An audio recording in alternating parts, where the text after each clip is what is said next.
أعوذ بالله من الشيطان الرجيم بسم الله الرحمن الرحيم يسألونك ماذا ينفقون قل ما أنفقتم من خير فللوالدين والأقربين واليتامى والمساكين وابن السبيل وما تفعلوا من خير فإن الله به عليم صدق الله مولانا العلي العظيم وبلغنا نبيه ورسوله الكريم۔ تجھ سے سوال کرتے ہیں کہ کیا خرچ کریں، تو کہہ کہ جو بھی تم بھلائی خرچ کرو تو اپنے والدین کے لیے کرو اور قریبیوں کے لیے اور یتیموں کے لیے اور مسکینوں کے لیے اور مسافروں کے لیے، اور جو بھی تم بھلائی کرو تو بے شک اللہ اس کو جاننے والا ہے۔ محترم احباب، سورۃ البقرہ کا جو دوسرا حصہ ہے اس میں دو مضامین خاص طور پر مرکزی حیثیت رکھتے ہیں، ایک جہاد فی سبیل اللہ اور دوسرا انفاق فی سبیل اللہ۔ اس آیت مبارکہ میں یہ دوسرا مضمون بیان کیا جا رہا ہے۔ یہ مضمون انفاق فی سبیل اللہ کا سورت کے اس دوسرے حصے میں ایک دفعہ پہلے بھی بیان کیا گیا ہے اور یہاں یہ اب دوسری دفعہ بیان کیا گیا ہے۔ اللہ رب العزت ایک سوال کا تذکرہ فرماتے ہیں کہ اے نبی، آپ سے اہل ایمان اس بات کا سوال کرتے ہیں کہ ماذا ينفقون، وہ کیا خرچ کرے۔ آگے اللہ رب العزت ارشاد فرماتے ہیں کہ اے نبی، آپ جواب میں یہ کہیے، کل آپ کہیے، ما انفقتم من خیر فللوالدین والاقربین والیتامى والمساکین وابن السبیل، تم جو بھی کوئی بھلائی خرچ کرو تو اپنے والدین کے لیے اور قریبیوں کے لیے اور یتیموں کے لیے اور مسکینوں کے لیے اور مسافروں کے لیے کرو۔ اب سوال تو یہ تھا کہ ہم خرچ کریں کیا؟ بظاہر تو اس کے جواب میں وہ چیز بتائی جانی چاہیے تھی کہ جس کو اللہ کی راہ میں خرچ کرنا زیادہ اولا اور زیادہ افضل ہے، تو بظاہر تو جواب یہ بنتا تھا کہ کوئی ایسی چیز بتائی جائے کہ جس کو اللہ کی راہ میں خرچ کرنا وہ زیادہ افضل ہے۔ لیکن اللہ رب العزت نے جواب میں یہ فرمایا کہ والدین کے لیے کرو، قریبیوں کے لیے کرو، یتیموں مسکینوں مسافروں کے لیے کرو۔ بظاہر سوال کچھ اور ہے، جواب کچھ اور ہے، حالانکہ اللہ رب العزت کی حکیم ذات سے ایسا ممکن ہی نہیں ہے کہ اللہ رب العزت خوبصورت اور احسن انداز میں جواب نہ دیں۔ تو اصل میں یہاں پر بھی اللہ رب العزت نے بڑا خوبصورت جواب دیا ہے، لیکن اس کو سمجھنے کے لیے تھوڑا سا گہرائی میں اترنا پڑتا ہے۔ اللہ واللہ، بہت سارے مفسرین نے تو یہاں پر ایک بات یہ کہہ دی کہ سوال ہوا تھا کہ کیا خرچ کریں، تو اللہ رب العزت نے جواب میں یہ فرما دیا کہ خرچ جو ہے کیا کرنا ہے یہ بات اتنی اہم نہیں، بلکہ اہم یہ ہے کہ کہاں خرچ کرنا ہے، تو اللہ نے جواب اس کا دے دیا۔ تو اکثر مفسرین نے تو یہی بات کہہ دی لیکن میرے والد محترم اللہ رب العزت نے ان کو بہت بڑی فراست عطا فرمائی تھی. اللہ ان کی قبر پہ کروڑوں رحمتیں نازل فرمائے. انہوں نے اس کا بڑا ہی خوبصورت جواب دیا ہے. انہوں نے کہا کہ اللہ رب العزت نے سوال ذکر فرمایا کہ اے نبی آپ سے ایمان والے پوچھتے ہیں کہ ہم کیا خرچ کریں، تو اللہ رب العزت نے جواب میں وہ چیز نہیں بتلائی بلکہ جن پر خرچ کرنا ہے ان کا بتلایا ہے.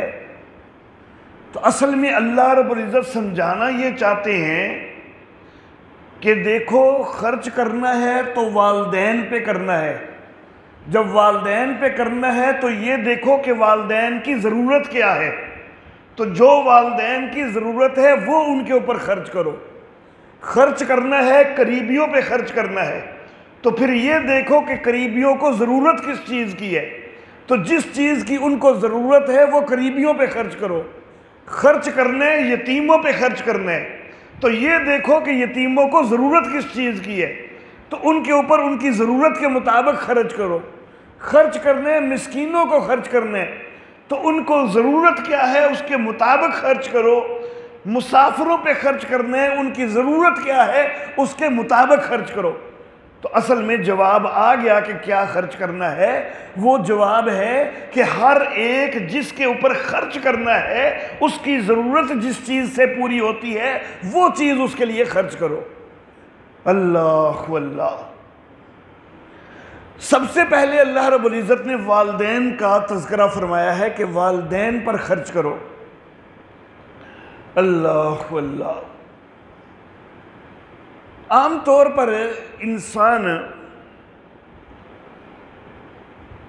اپنے بیوی بچوں کا تو احساس رکھتا ہے، ان کو اپنی ذمہ داری سمجھتا ہے کہ میں نے بیوی پہ خرچ کرنا ہے، میں نے بچوں پہ خرچ کرنا ہے. والدین کی طرف سے کئی غفلت کر جاتے ہیں. اگرچہ والدین کی طرف سے غفلت کرنا انتہائی گنونی چیز ہے،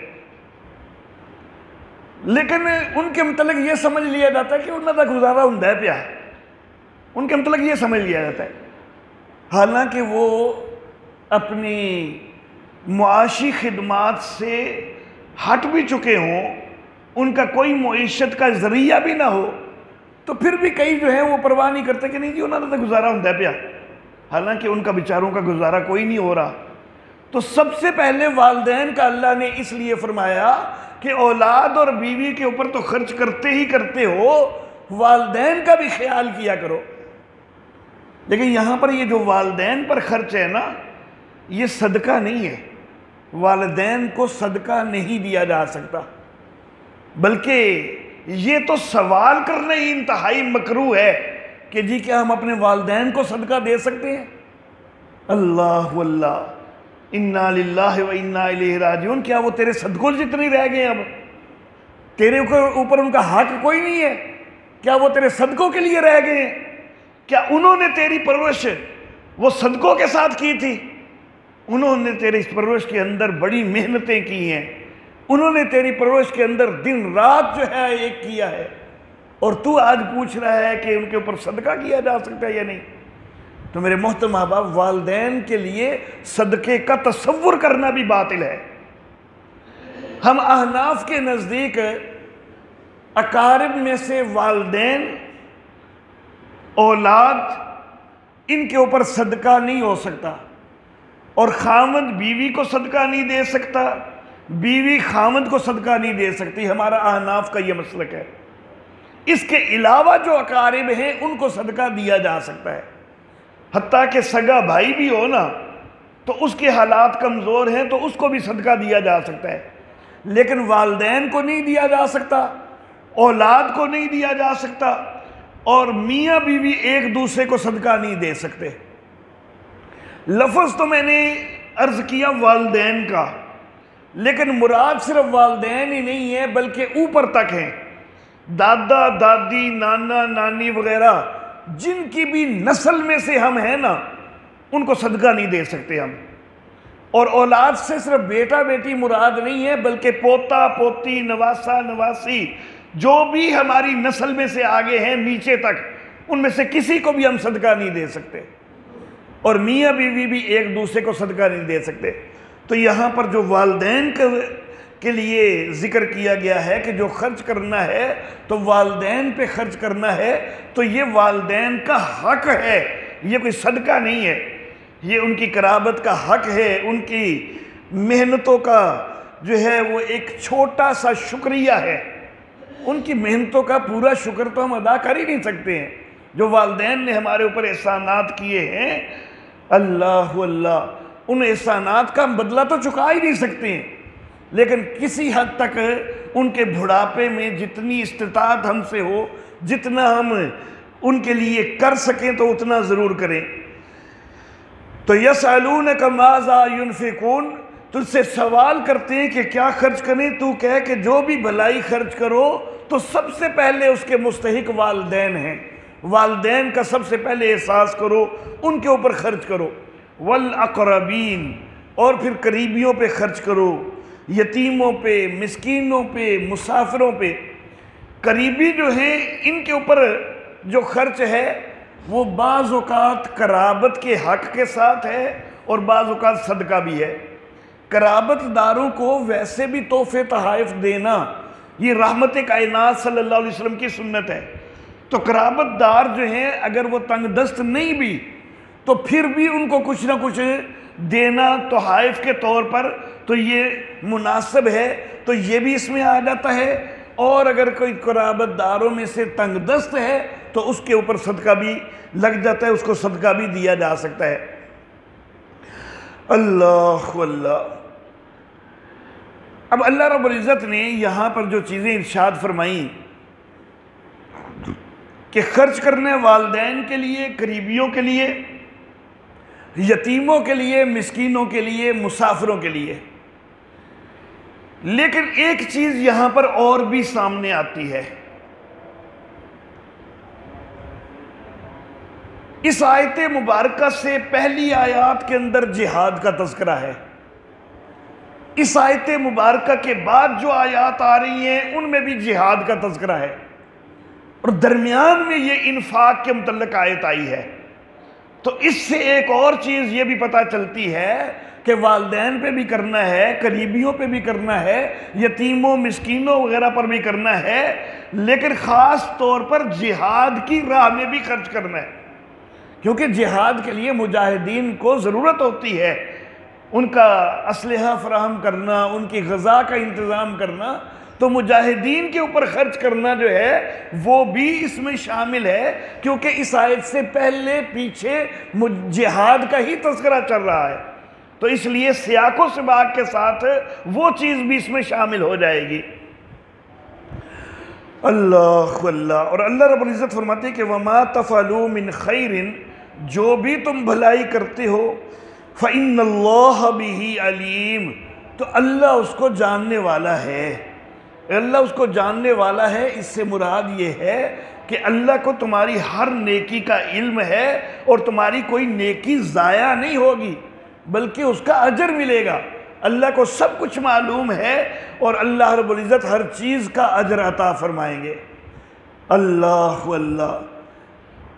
رب العزت نے سورہ البقرہ کی آیت نمبر 274 کے اندر فرمایا کہ الذین ينفقون اموالہم باللیل والنہار سرا وعلانیہ، وہ لوگ کہ جو اپنے مال خرچ کرتے ہیں رات میں بھی اور دن میں بھی، سرا وعلانیہ، چھپے بھی اور ظاہر بھی، فلہم اجرہم عند ربہم، تو ان کے لیے ان کا اجر ہے ان کے رب کے ہاں، ولا خوف علیہم ولا ہم یحزنون، اور نہ ان کے اوپر کوئی خوف ہوگا نہ وہ غمگین ہوں گے۔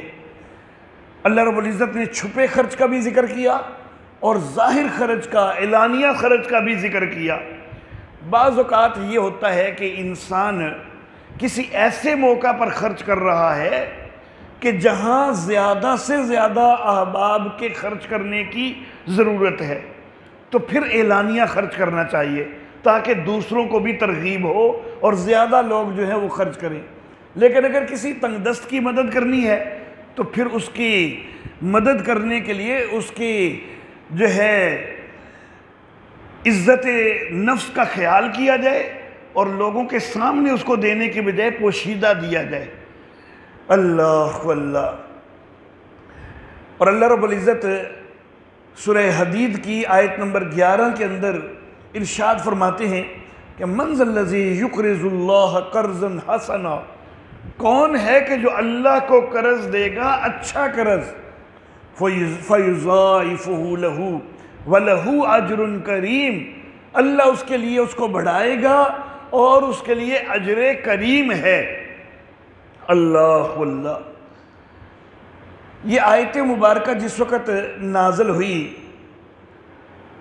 تو حضرت غالباً ثابت بن دہدہ رضی اللہ تعالی عنہ،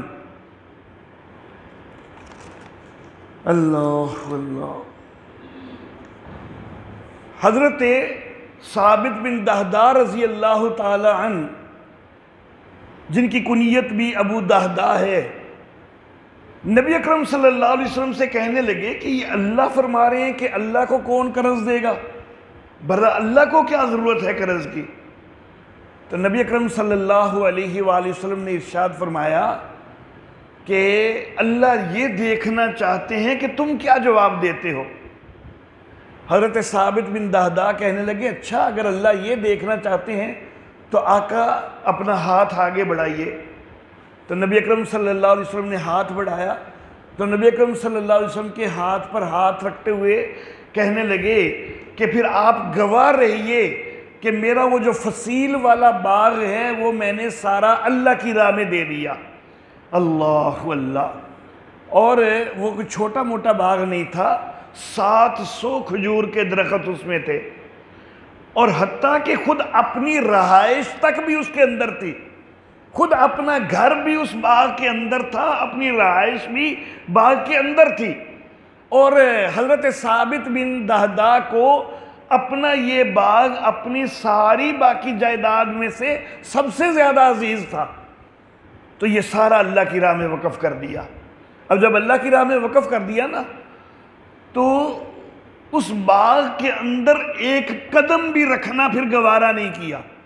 جب اللہ کی راہ میں وقف کر دیا ہے تو اپنی ملکیت نہیں رہی، باغ کے قریب جا کے آواز دی اپنی بیوی کو کہ آپ باہر آ جاؤ، میں نے یہ سارا کچھ اللہ کی راہ میں وقف کر دیا ہوا ہے۔ اللہ اللہ۔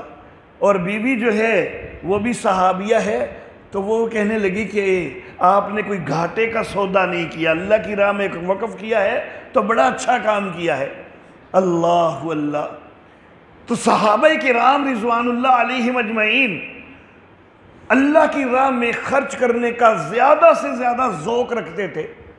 ایک بڑے تنگ دست صحابی حضرت ابو عقیل رضی اللہ تعالی عنہ، جس وقت غزوہ تبوک ہوا ہے، رحمت کائنات صلی اللہ علیہ وسلم نے ارشاد فرمایا کہ زیادہ ضرورت ہے، زیادہ سے زیادہ لے کے آؤ، تو بڑے تنگ دست تھے، ان کے پاس کچھ بھی نہیں تھا دینے کے لیے۔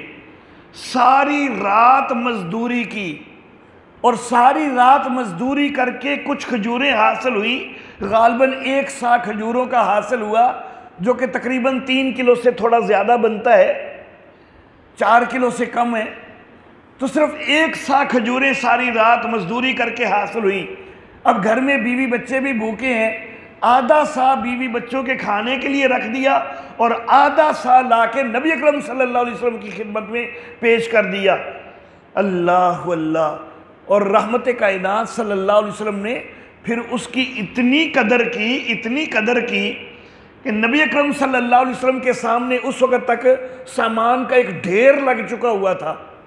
اللہ اللہ۔ حضرت ابوبکر صدیق رضی اللہ تعالیٰ عنہ اپنے گھر کا سارا سامان لے کے آگے ہوئے تھے، حضرت عمر فاروق اپنے گھر کا آدھا سامان لے آئے ہوئے تھے، تو بڑا بڑا ڈھیر لگا ہوا تھا۔